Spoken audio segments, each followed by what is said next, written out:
How's it going, YouTube?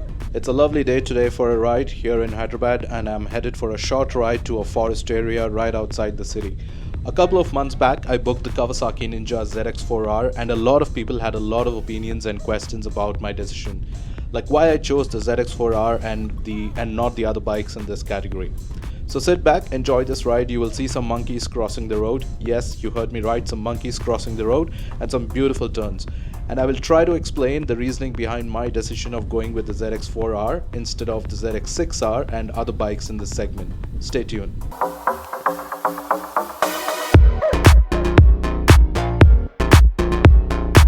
Alright, let's do this. So back in December last year, after a few months of research, I decided to upgrade to the Kawasaki Ninja ZX-4R from this bike, the BMW G310R. This is an amazing bike, don't get me wrong, in fact an absolute thrill to ride in the city as well as the highways like this. If you'd like to know more about this bike, do check out my last video, I will leave a link somewhere here. From a 310cc to a 400cc might not sound like much of an upgrade, but you would only think that if you have not seen the power numbers of the ZX-4R. While it is a 400cc, it is definitely not a beginner bike. If anything, it is a middleweight and a very unique bike made by Kawasaki in this segment. And the options in this segment of fully fared inline 4 middleweight are very limited. We only have the ZX-6R and the CBR650R in this segment. The Kawasaki Ninja ZX-4R comes with a 399cc liquid-cooled fuel-injected inline 4 engine. It produces a crazy 77 PS of power and a 37 Nm of torque. What stands out about this bike is that it revs to 16,000 RPM. 16,000 RPM, which is bonkers. Just for comparison, most of the twin-cylinder bikes rev to a maximum 10,000 RPM. It also comes with RAM air system, something you would see in the big liter bikes like the H2. Then there is a dual disc in the front, smartphone connectivity, and 4 riding modes, making it the only 400cc to offer these features, and all of this also makes this bike the costliest 400cc that money can buy in India today. Alright, some monkeys ahead of me, that's the 2, there's one more. Whoa, whoa, whoa, whoa, whoa, that was a close call. This is the Narsapur Forest Road, just in case you're wondering, and you can spot a lot of monkeys here. It's right outside Hyderabad, not very far. Feeding monkeys here is not allowed, but every now and then you will see people stopping their car and feeding these monkeys, and that is why you will see all of these monkeys so close to the road. Alright, back to the topic. If you know a little bit about bikes of the 80s and 90s, you will know that small capacity inline 4 engines were a rage back in the day.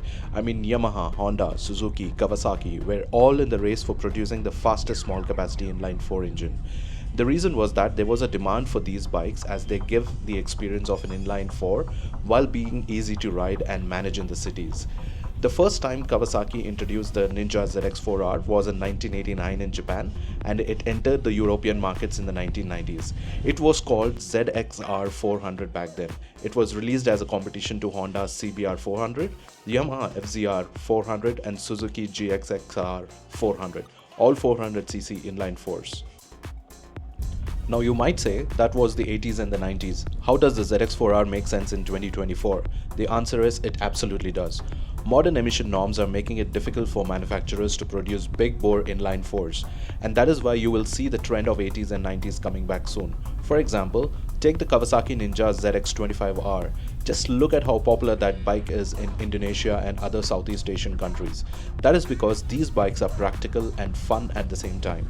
The road and traffic conditions of those countries are more or less similar to that of India's, but a lot of riders here are still obsessed with the ZX-6R and ZX-10R. So the idea of a 400cc priced almost on par with the middleweight 600s will never be acceptable in this part of the world. Talking about bikes in the similar price range of ZX-4R, the most popular fully fared middleweight inline 4 is another Kawasaki, that is the ZX-6R. Now this is a proper super sport producing 125 horsepower, and it has a fully committed and aggressive riding posture. Riding this bike in the city as a daily would be a nightmare, but it is one hell of a bike to take to the track, and that is where it should be enjoyed.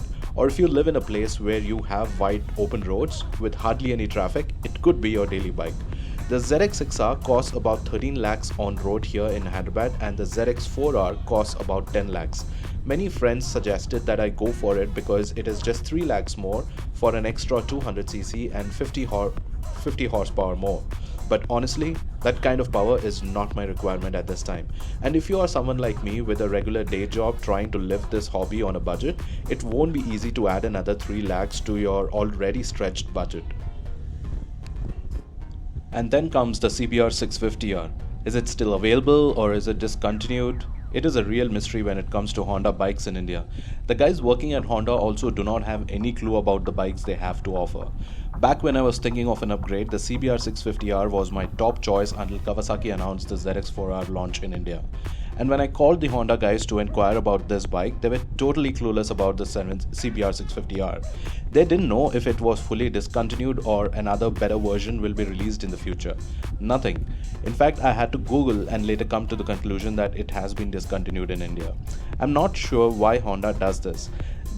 They have good bikes in their lineup for other international markets, but when it comes to India, they are so unaware and disinterested. That's the story about Honda CBR 650R. I would have gone for it given the build quality that Honda is known for, but it is discontinued and I did not want to go for a used one. Also, in comparison to ZX-4R and ZX-6R, it is the heaviest and it would have been a pain to ride in the city. So long story short, I can't wait to get the delivery of the Ninja ZX-4R after 6 months of long wait. Not sure why it is taking so long for Kawasaki Hyderabad to get this bike here, but it is what it is, can't help it. If you're in the market for a bike within the budget of 10 lakhs, I urge you to consider the ZX-4R or at least do your research on YouTube. You will not see a single vlogger talking bad about their riding experience with this bike. The inline 4 sound and performance are the reasons I'm going for the ZX-4R. End of the day, every rider should choose a ride that makes them happy. I will leave you with that thought. Thank you for sticking around till the end. Ride safe, stay strong and be kind. This is your riding brother, Deccan Rider signing off. See you in the next one. Cheers.